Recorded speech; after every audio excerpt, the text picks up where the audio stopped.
Help me to stay competitive against the big multinational corporations by subscribing to this channel, hitting the notification bell, liking the video, and maybe leaving a comment in the comment sections below. Thank you very much and enjoy the video. Good evening, free thinkers. Welcome to the Hodcast. Okay, on this video we have for you a map of Western Europe which highlights the attacks on Christianity which are starting to happen across Western Europe. The type of attacks we warned society were going to happen, but we were told, oh, shut up, you're racist, go away. You know, the whole ists and obes and obics. You dare to criticise the globalist agenda, what they're doing, you get called an ist or an obic. Now, this is just attacks in Western Europe on Christians. It doesn't take into account all the attacks on Judaism, doesn't take into account attacks on regular non-religious people, such as these atrocious grooming gang activity that we've been seeing across Western Europe, but especially England. England happens to be the Islamic grooming gang capital of the world. It's just appalling what's happening, but that's beyond the scope of this video. We're not dealing with that in this video. We're dealing mainly with the attacks on Christians in Western Europe since Angela Merkel and the European Union's disastrous idea to suddenly open up the borders, in fact just to destroy the borders entirely and just let everyone in. As Merkel said, her catchphrase for that period was, "We can do this." Oh, you done it all right. You've done it all right. Looking on your screen now, we can do this. Everything you see on your screen now, those markers are attacks on Christians and Christian sites and churches across Western Europe since the just ridiculous decision made by Angela Merkel. Okay, so the article itself. Now, as you can see by the map, as I said before, those blue markers are all attacks on Christian churches, Christian people, graveyards and monuments just last year. That is a mistake I made in my open, which you heard a moment ago, in which I said it is all of those markers have been since Angela Merkel's disastrous opening of the European Union's borders to all and sundry. That's what I read this article earlier, and I was actually wrong about that. As you can see, this was just attacks last year against Christians. And the article starts with over 3,000 attacks against Christians in Europe were recorded last year, representing an all-time high according to a study by the New York-based Gladstone Institute. The Institute reviewed thousands of newspaper and police reports, parliamentary inquiries, social media posts and specialised blogs from Britain, France, Ireland, Italy, Germany and Spain. The research shows that roughly 3,000 Christian churches, schools, cemeteries and monuments were vandalised, looted or defaced in Europe during 2019. Now, the people that are committing, it doesn't mention who the culprits are here, but you know who it is, and I know who it is. It is the same common denominator when it comes to the blight of grooming gangs, which targets indigenous females across Western Europe, especially in England, my country. England seems to be it's not a title that anyone wants, but we seem to be the capital of grooming gang activity in Western Europe, in the Western world. It seems to be something about this country that seems to allow this type of thing to happen and for them to get away with it so much. But I'm digressing a little bit here. As I said, there was a common denominator between these attacks on Christians, the terrorist atrocities we see in the West, and grooming gang activity. It is the same common denominator. You know who's responsible for it, and I know who's responsible for it. Previous years were not much Previous years were not much better. In March 2019, France's Central Criminal Intelligence Agency, the SCRC, stated that there was approximately 875 acts of vandalism against the Catholic Church in 2018, with the Ministry of the Interior drawing the same conclusion. Now, I'm sure you can remember the Notre Dame de Paris that was attacked. There is no definitive proof that the Notre Dame was attacked. The official story is that it was an accidental fire that was started. However, we saw those photos and the footage of so-called new French people laughing and jeering and celebrating as the crowds watched the iconic cathedral go up in flames. And not only that, from this article you can see that attacks on Christians in the Western Hemisphere, but especially in France, is increasing year on year, just like the mass migration rates are increasing year on year. I've done videos before in which you see a steep rate of I've put graphs side by side together in which you see that as the migration rates go up, so does the crime rates. It's something that is a fact. Those two things are both happening simultaneously. You could say that they are directly related to each other. You could say that they're not directly related to each other. It's up to you. It's your prerogative, whichever way you want to take that. But it is a fact that as migration rates increase in Western Europe, the rates that crimes and just the not only the crime rate, but the type of crimes we see, sort of gang attacks on females of the sadistic kind. You know what I mean by that. I have to be careful with my wording on YouTube because you know what YouTube are getting like with censorship. But those type of attacks just didn't. We didn't see those type of things since the medieval times, since the Dark Ages. We had moved past that. But thanks to the arrival of multiculturalism and this new religion that is the altar of multiculturalism, we are seeing things that we just didn't see, or we had gotten rid of, or we'd moved past from for like 500, maybe 1,000 years.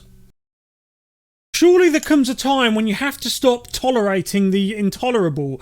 And at the end of the day, where is our tolerance? Why aren't we being tolerated? At the end of the day, French or Christianity in France and Germany and Western Europe in general is considered to be the state religion. And even if you're not religious, there is a special affinity that even atheists in the West have for Christianity, because it is kind of seen as, in the modern age, it is seen as a benign, peaceful religion where it says love thy neighbour. If you get attacked, it says turn the other cheek. Islam, on the other hand, says if you get attacked, you kill the attacker.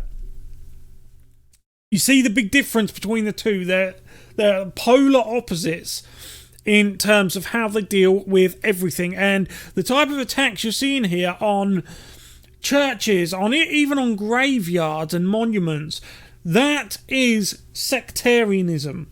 That is sectarianism by the definition of the term. It is one group attacking another group, and they are doing it based on religious beliefs. That is the type of thing that Angela Merkel has imported into the West. We didn't need this. We didn't ask for this. Europe has seen this thing before. You would think that the people making the decisions would learn from their mistakes, and not even that long ago. Sure, the former Yugoslavia was not a part of the European Union, or what was known as the common markets then. However, those countries that now make up the former Yugoslavia are in the continent of Europe. Okay, this has happened before. Only in the 1990s.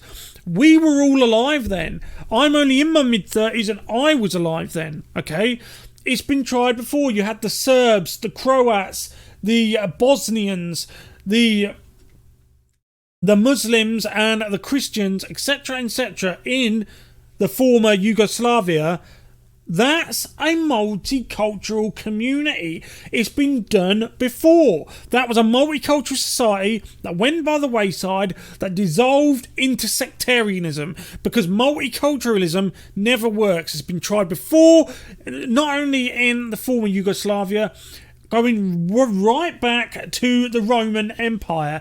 And for those of you that don't know, I'm sure a lot of you do, because it is something that's said quite often, but for those of you who don't know, it is imperative that you understand this. The Western Roman Empire eventually fell. It was weakened for a number of different reasons.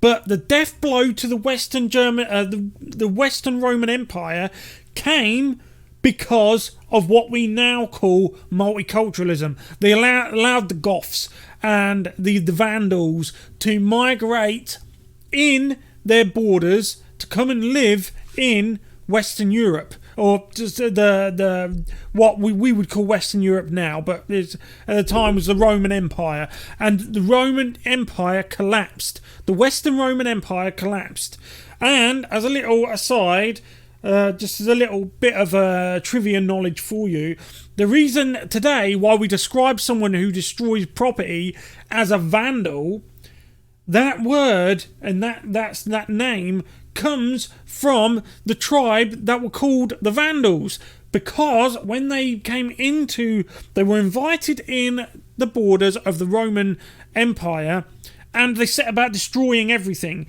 and the word vandal from that moment on was forever associated with people who rampage and destroy and smash and break property that doesn't belong to them.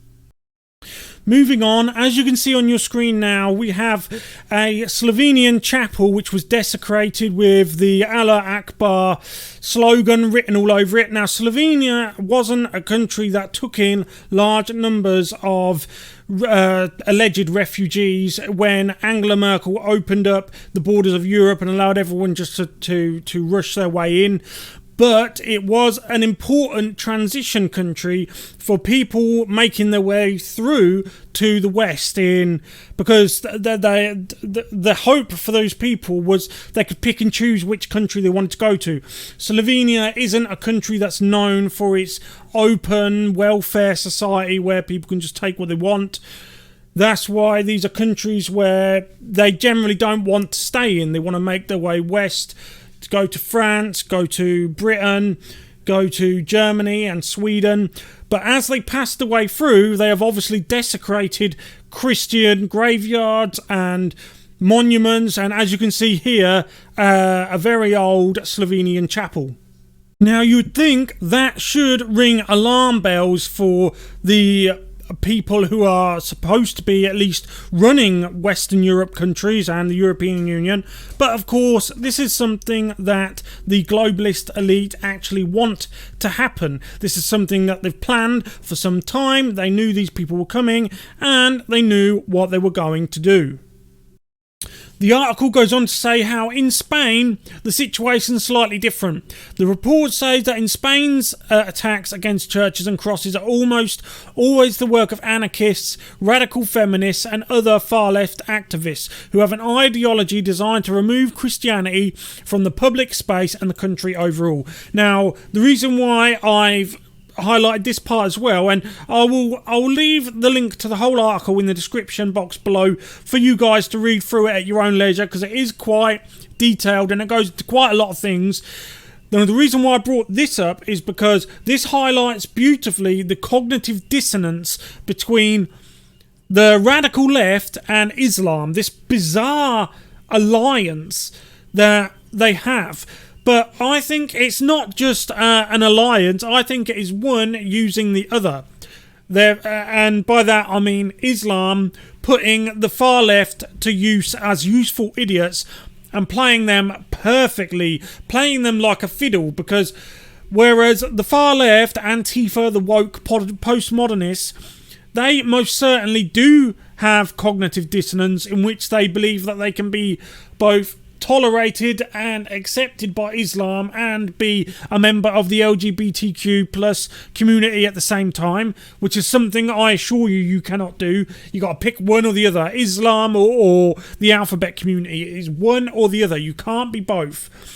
although they might be suffering from a severe case of cognitive dissonance, I can assure you that the Islamists most certainly are not.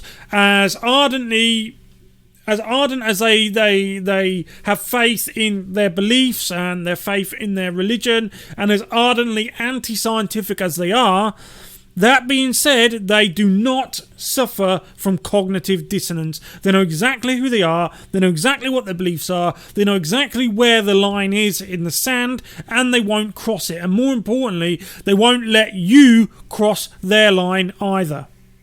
It's about time that the Western world got back in touch with its roots. It's time we reinvested in who we are. For too long, we have allowed globalist politicians in cahoots with the likes of Soros and other NGOs who are unelected and unaccountable, who are dealing in very shady things to dictate our national and international policies.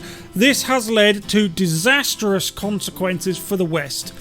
Countries such as the United Kingdom, Sweden, Germany, France have for too long sat back and tolerated the intolerable. And not only that, we have actively appeased those people who wish us harm in the hopes that this would somehow make them back off, make them calm down, or make them come round to our thoughts and our way of life. This is not going to happen. Multiculturalism dictates that people are, by the laws of multiculturalism, expected to live separate lives, side by side, having nothing to do with each other. At the end of the day, a border is meant to exist to provide a barrier between us and potential harm that might be out there, whether it's 100 miles away, 500 miles away, or 3,000 miles away. The destruction of Western Europe's borders and the open and never-ending migration policy has brought sectarian violence from the east to the west, and unfortunately it is our people who are on the suffering end of this catastrophe we find ourselves in.